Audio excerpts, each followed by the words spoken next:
we don't just talk in front of the camera. Yeah. We write our own stories. We have a team who produces and writes for us. But once we get there early, and we tweak the script. We write our own highlights. We're very much involved. And honestly, for a news program, because that's what Sports Center Philippines really is. It's a news program, just one that focuses on sports. That's really the way it should be. So we are very much involved with the production. So we actually know what we're saying and what we're talking about as well. And the brand of Sports Center is something that our partners from the US didn't take very.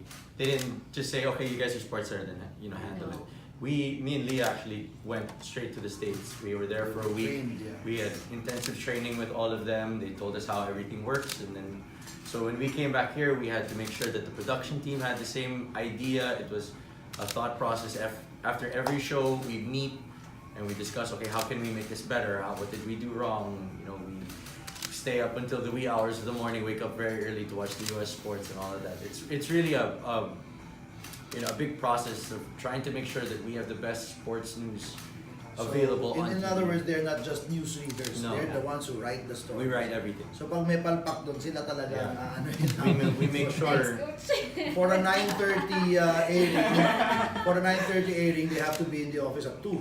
Yeah. Pa lang, because they have to watch the previous night's episode. Meron silang critique doon, and then they will now prepare the stories for that evening. We sit in the editing Every bays, night. make sure that the highlight package is the way that it should be written and the way that it should be laid out. Then we come back, make sure the graphics is all right. So we're with the producers every step of the way. That's the way it's done in the US, in the ESPN mothership, and it was very important for them to bring those processes and that method back here. So when they came over here, they've been in and out actually of Manila.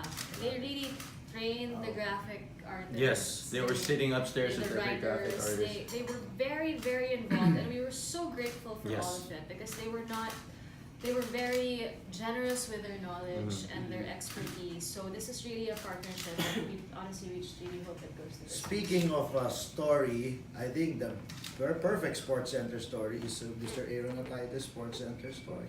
Oh yeah. What's your Sports Center? Oh, it's always been his dream. Yeah, it's been my dream to do this. This is something that I've been practicing doing since I was 6 years old. When I was living in the States, I would watch Sports Center there, and it was always my dream to sit at the Sports Center desk in Bristol, Connecticut. And I started working in sports with the UAP, and every day it was always trying to get closer and closer to that. And that's how, kind of like the story of whenever we see the athletes, they have their dream and they have to work day in and day out to get So there. ngayon athlete ka na? No, then something in ko, bakit ba? Yeah, and then little by little, it was just pursuing to get here, and thanks to Coach Shot and to Lloyd, that When they left the US to come back here, he thought wala na Wala na. pag-asa niya to be on a Sports Center. Little did he know that he's coming back here. Actually got him on Sports Yeah, Center. and to work with the great team that we have with the producers and the writers and of course my co-host, couldn't ask for more. It worked out even better than the way that I dreamed it to be. So